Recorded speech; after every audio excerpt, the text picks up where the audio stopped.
Shalom, salam damai sejahtera buat kita semua, hamba-hamba Tuhan di GBI, BPD, Jateng, dan DIY.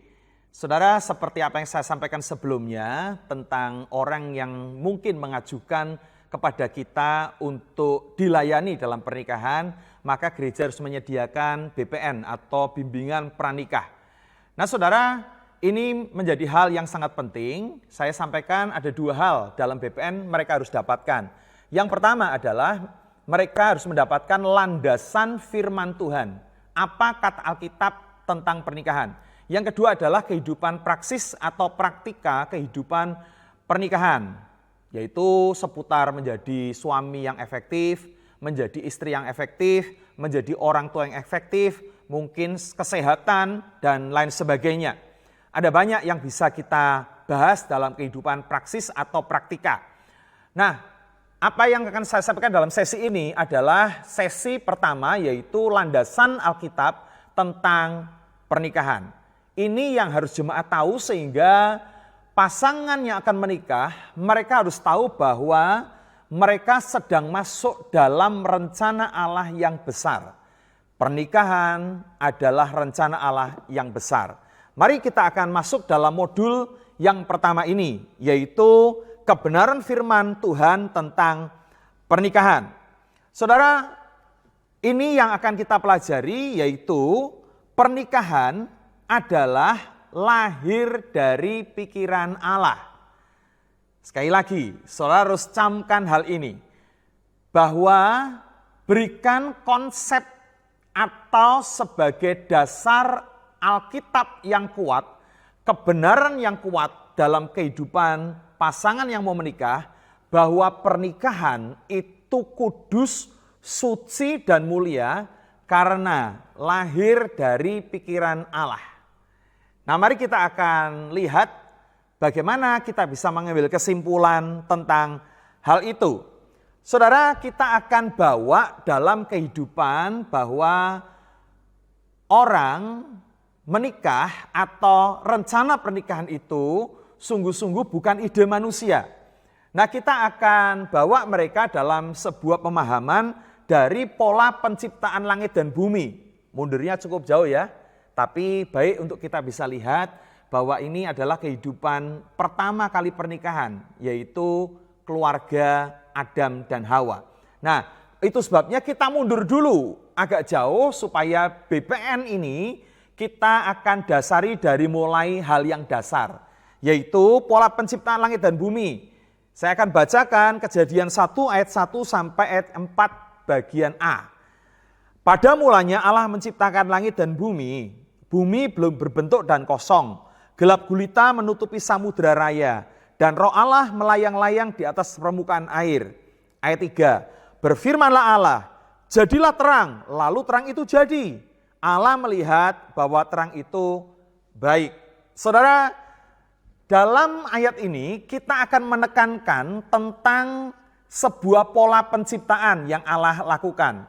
Sampai hari kelima ketika Allah menciptakan langit dan bumi, maka ada pola yang selalu terjadi. Yuk kita lihat buktinya. Beberapa ayat saya ingin tunjukkan buat kita semua. Kejadian 1 ayat yang ketiga bagian ayat 3 dan 4. Berfirman Allah, tadi kita sudah baca, jadilah terang, lalu terang itu jadi, Allah melihat bahwa terang itu baik.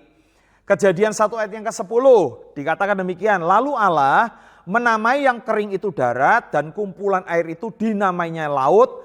Allah melihat bahwa semuanya itu baik. Ini ketika Allah menciptakan cakrawala. Tanah itu, Kejadian 1 ayat yang ke-12. Tanah itu menumbuhkan tunas-tunas muda, segala jenis tumbuh-tumbuhan yang berbiji, dan segala jenis pohon-pohonan yang menghasilkan buah yang berbiji. Allah melihat bahwa semuanya itu baik. Di ayat yang ke-17 sampai 18, Allah menaruh semuanya itu di cakrawala untuk menerangi bumi, dan untuk menguasai siang dan malam, dan untuk memisahkan terang dari gelap. Allah melihat bahwa semuanya itu baik. Masih ada ayat-ayat yang senada. Saya hanya ingin tunjukkan kepada kita semua tentang pola. Pola secara sistematika Allah menciptakan langit dan bumi dengan pola demikian. Kita lihat, yaitu pertama firman, yang kedua jadi, yang ketiga dievaluasi. Jadi perhatikan ya, ada 3 pola Allah menciptakan. Firman, langsung jadi, dan evaluasi. Jadi contoh ketika Allah berkata, jadilah terang. Jadi terang itu. Allah langsung mengkomentari, Allah langsung memberikan evaluasi buat terang itu. Maka Allah melihat bahwa terang itu baik. Ketika dia ciptakan cakrawala untuk memisahkan daratan dan air, maka Tuhan pun langsung mengevaluasi. Allah melihat bahwa semuanya itu baik. Jadilah benda-benda penerang di langit. Ting, jadi. Allah melihat semuanya itu baik. Ketika diciptakan binatang-binatang, tumbuh-tumbuhan, selalu ditutup dengan Allah melihat bahwa semuanya itu baik. Saudara, di sini saya menemukan pola sistematika ketika Allah menciptakan langit dan bumi. Setidaknya sampai hari kelima, pola ini dipakai. Bagaimana ketika dia akan menciptakan manusia? Apakah Tuhan pakai pola ini? Jadilah manusia, ting, maka Allah melihat bahwa manusia itu baik. Oh, ternyata tidak, saudara. Bahkan ketika penciptaan manusia pun dibuka dengan rapat. Mereka berkata, baiklah kita menciptakan manusia serupa dan segambar dengan kita. Maka dari hasil pertemuan itu, dari perbincangan itu, maka satu kali ada kabut turun dan Allah mengambil tanah liat, membentuk manusia itu dan mengembuskan nafas hidup dan manusia itu menjadi makhluk yang hidup. Jadi, nah perhatikan, ketika Allah membentuk manusia, saya akan membaca Kejadian 2 ayat 6-7. Tetapi ada kabut naik ke atas dari bumi dan membasahi seluruh permukaan bumi itu. Ketika itulah Tuhan Allah, garis bawahi, kata membentuk manusia itu dari debu tanah dan mengembuskan nafas hidup ke dalam hidungnya. Demikianlah manusia itu menjadi makhluk yang hidup. Perhatikan, pola ketika dia menciptakan manusia ternyata berbeda dengan ketika diciptakan yang lain. Allah tidak berkata, jadilah manusia, tapi dipakai kata istilah membentuk. Membentuk itu perlu proses. Jadi tidak sekonyong-konyong jadi, tidak kun fayakun jadi, tapi langsung, bukan langsung jadi, tetapi perlu proses. Ada waktu. Berapa lama kita nggak tahu, tapi Allah membentuk. Kalau saya ingin berbicara, saya tidak mengatakan Tuhan seperti manusia, bukan. Tapi saya berbicara kepada saudara sebagai manusia. Saya ingin membayangkan Allah itu menyingsingkan lengan bajunya. Mungkin harus mengotori tangannya, membentuk manusia dari debu tanah, seperti orang membuat tembikar, membuat kerajinan dari tanah liat, seperti itulah mungkin. Nah, perhatikan, perlu waktu, ada proses. Allah membentuk tidak berfirman, tapi dia membentuk, dan kemudian lewat proses. Nah, setelah manusia itu dihembuskan nafas hidup ke dalam hidungnya, sehingga manusia itu kemudian menjadi makhluk yang hidup. Pertanyaannya, apakah Tuhan langsung mengevaluasi? Maka Tuhan melihat manusia itu baik. Ternyata Alkitab tidak memberitahukan kita tentang hal itu. Apa yang kita lihat? Di ayat yang ke-7, Kejadian 2 ayat 7, manusia dihembuskan nafas hidup ke dalam hidungnya dan menjadi makhluk yang hidup. Seperti saudara dan saya. Kemudian ayat 8 apa yang saudara baca di dalam Alkitab? Kejadian 2 ayat 8. Yaitu Allah membuat Taman Eden, saudara. Tidak ada evaluasi kah? Belum. Sekali lagi saya tidak berkata Allah seperti manusia. Dia terlalu agung, dia Allah yang hebat, dia maha dahsyat.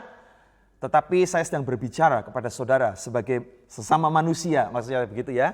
Sehingga ada sedikit humanis, artinya saya ingin coba kita melihatnya demikian. Allah menempatkan manusia yang hidup itu di tengah-tengah Taman Eden yang dia buat. Nah, kita belum melihat evaluasi itu muncul. Dia tidak membuat pola ini seperti dia membuat pola, seperti dia ciptakan langit dan bumi. Jadilah terang, maka terang itu jadi. Allah melihat bahwa semuanya itu baik. Ternyata tidak. Dia ternyata membuat manusia. Ketika hidup manusia itu, Allah membuat Taman Eden dan manusia ditaruh di tengah-tengah Taman Eden. Maka Allah bergaul dengan manusia. Saya percaya itulah saat Allah mulai mengamati manusia ciptaannya. Apakah Allah mengobservasi? Apakah Allah mulai memperhatikan manusia? Yes. Evaluasinya kapan? Ya, karena ini berbeda dari penciptaan itu. Perhatikan, di ayat yang ke-8, Kejadian 1 ayat 8 dikatakan selanjutnya Tuhan Allah membuat Taman Eden. Jadi perhatikan, apakah di Taman Eden ini Allah mengevaluasi? Yes. Kenapa? Karena perhatikan, sampai akhirnya Allah memberikan evaluasi itu. Jadi tidak kita tahu sampai berapa lama Allah harus mengevaluasi atau mengobservasi, memperhatikan Adam. Tetapi setidaknya apa yang kita tunggu dari evaluasi Allah muncul di ayat yang ke-18. Kejadian 2 ayat 18, saya akan baca untuk kita semua. Tuhan Allah berfirman, ini hasil evaluasinya, tidak baik. Wow, kalau dia ciptakan terang, Allah berkata, baik, ciptakan cakrawala, benda-benda penerang, pohon-pohon, binatang. Allah melihat semua itu baik. Tapi ketika Allah ciptakan manusia, dia taruh di tengah-tengah Taman Eden. Dan kemudian entah berapa lama muncullah firman Allah, tidak baik. Loh. Apa ini yang tidak baik? Apakah manusia itu misproduct? Bukan, saudara. Manusia diciptakan sempurna. Adam diciptakan sempurna. Tapi ada kelanjutannya. Dikatakan demikian, tidak baik kalau manusia itu seorang diri saja. Aku akan menjadikan penolong yang sepadan dengan dia. Nah, tidak baiknya bukan berarti manusia itu salah produk atau produk gagal. Tetapi manusia akan menjadi indah kalau dia punya pasangan. Maka Allah berkata dalam firman-Nya, tidak baik kalau manusia itu seorang diri saja. Aku akan menjadikan penolong yang sepadan dengan dia. Camkan ini, dengar baik-baik. Ini adalah ide pernikahan pertama kali yang pernah lahir di atas muka bumi. Ketika Allah melihat Adam sendirian, maka dia berkata, tidak baik manusia seorang diri. Aku akan jadikan penolong yang sepadan dengan dirinya. Artinya Allah mempersiapkan pasangan.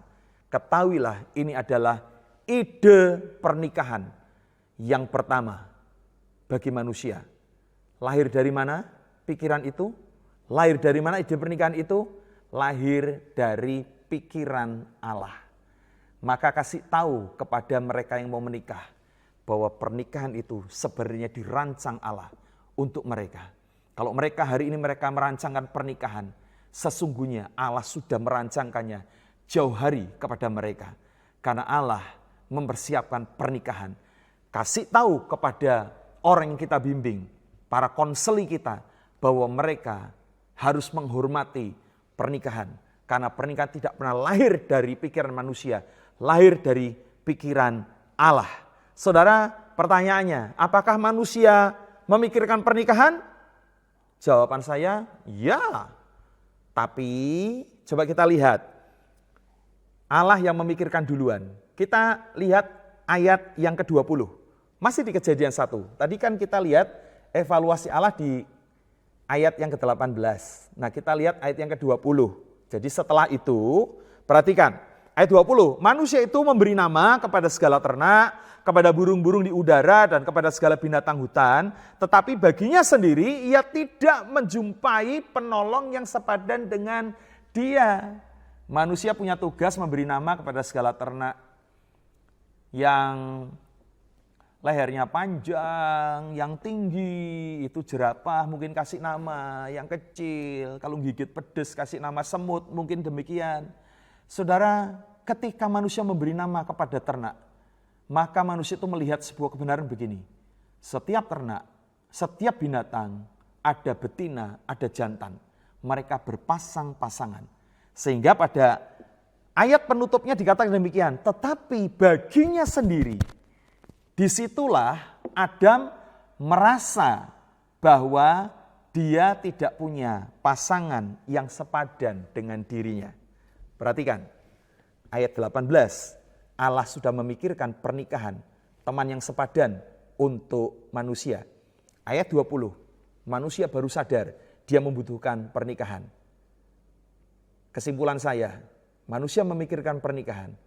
Manusia melahirkan ide pernikahan di pikirannya.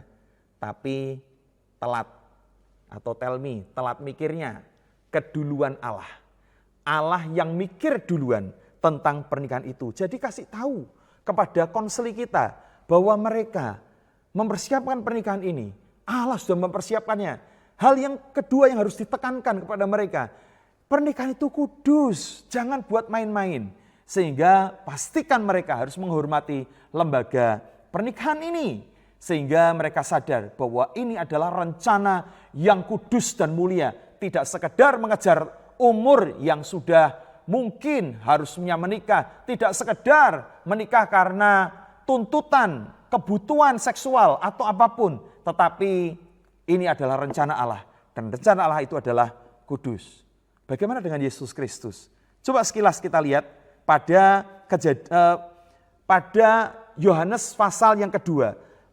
Kita tahu bahwa di situ ada mujizat yang disebut dengan mujizat Yesus yang pertama. Yohanes pasal yang kedua ayat 1 sampai ayat yang ke-11. Pernikahan di kacamata Tuhan Yesus. Perhatikan, ada begitu banyak kita sudah mengerti tentang kisah ini. Yang disebut dengan mujizat yang pertama, yaitu air menjadi anggur. Kalau saya bidang keluarga, saya lebih senang menyebutnya mujizat yang pertama yang Yesus lakukan adalah menyelamatkan pernikahan. Kenapa Yesus melakukan mujizatnya yang pertama disebutkan? Ini adalah mujizat yang pertama. Ditafsir kira-kira umur Yesus 30-an tahun waktu itu. Dan dari Yesus lahir, kita tidak mendengar Yesus membuat mujizat. Kecuali ketika umur 12 tahun dia mengajar di bait suci. Dengan hikmat yang luar biasa. Tapi tidak ada mujizat yang sedang ditulis oleh Alkitab. Nah, Alkitab menuliskan bahwa di Kana, di pernikahan inilah Yesus pertama kali membuat mujizat. Artinya apa? Setelah itu Yesus melakukan banyak sekali mujizat. Menyembuhkan orang buta, menyembuhkan orang lumpuh, membangkitkan orang mati, dan banyak yang lain. Mujizat-mujizat. Tapi saya mau kasih tahu. Bagi kita yang jeli, Yesus tidak sembarangan membuat mujizat untuk yang pertama. Apakah pernikahan adalah sebuah tempat yang kebetulan? Saya yakin tidak. Karena untuk launching sebuah produk saja, seorang pebisnis pasti akan mikir tempatnya. Ini saya mau launching mobil baru nih. Misalnya saudara ada orang yang seorang pengusaha mobil. Saya mau launching mobil baru nih. Tempatnya di mana? Pasti nggak sembarangan. Pasti akan mikir tempatnya. Apalagi Yesus. Pasti dia mikir di mana dia akan meluncurkan kuasanya yang pertama, mujizatnya yang pertama. Kenapa bukan di kuburan bangkitin orang mati? Kenapa nggak di pasar menyembuhkan orang buta? Saudara, kenapa dia harus milih tentang pernikahan? Kesimpulannya satu, karena pernikahan penting di mata Tuhan. Maka dengar baik-baik. Ini menjadi satu hal yang harus kita tekankan kepada konseli kita. Yesus pun sangat peduli dengan pernikahan. Itu sebabnya dia membuka pelayanannya yaitu di pernikahan. Bahkan sebagai yang terakhir, bahwa Yesus pun nanti ketika dia datang kedua kali, maka istilah yang dipakai adalah pernikahan atau perkawinan anak domba Allah. Pernikahan lagi, saudara.